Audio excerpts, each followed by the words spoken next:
The venerable mission statement is our next step in the strategic planning process.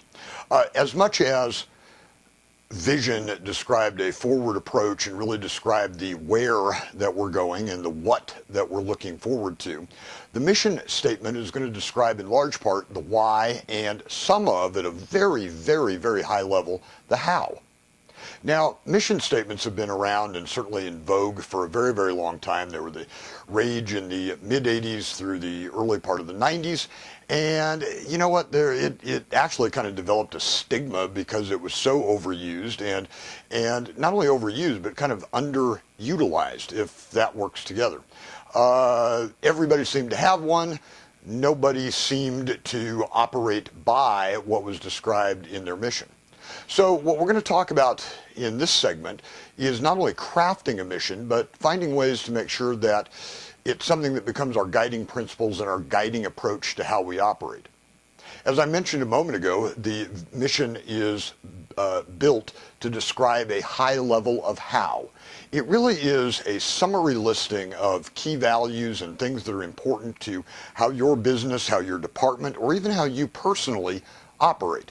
You know, are things like service level, ethics, growth, how you treat your team members, are those important to you? And if the answer is yes, those are going to be the things that you want to articulate in your mission statement. Now, I gotta share with you a word of warning first. I have seen and have reason to see mission statements that are these long, elaborate, incredibly wordy, vocabulary-heavy mission statements over the years. I mean, some of them are just full of million-dollar words, some of them billion-dollar words, and you know they're really poetry-esque kind of things. But the reality when it comes to mission statements and vision statements too is that simplicity rules the day. You want visions and missions to resonate with your people. You know, the most well-crafted wordsmith document isn't going to mean anything to anybody if your people don't know what it's saying, if it doesn't mean something and talk to them. So I would highly, highly encourage you to make sure that when you craft these, short matters. Nothing more than maybe 3 sentences or 3 very simple statements is going to be all that you need for a well-done mission statement. And again, it's describing how we do things, and the order that you describe things in is going to be important too.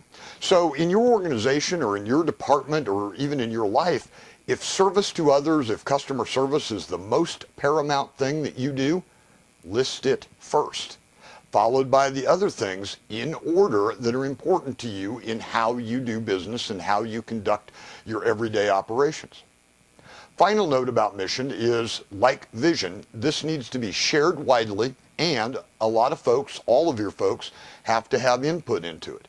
Without those 2 ingredients, it's kind of going to be destined to be a document on the wall. This is something that you have to go back to, it's something that you have to test against, and something that you have to keep in the forefront and in the dialogue all the time. Next time we're together, we're going to take this one final step or one further step down, and that is to talk about some key objectives.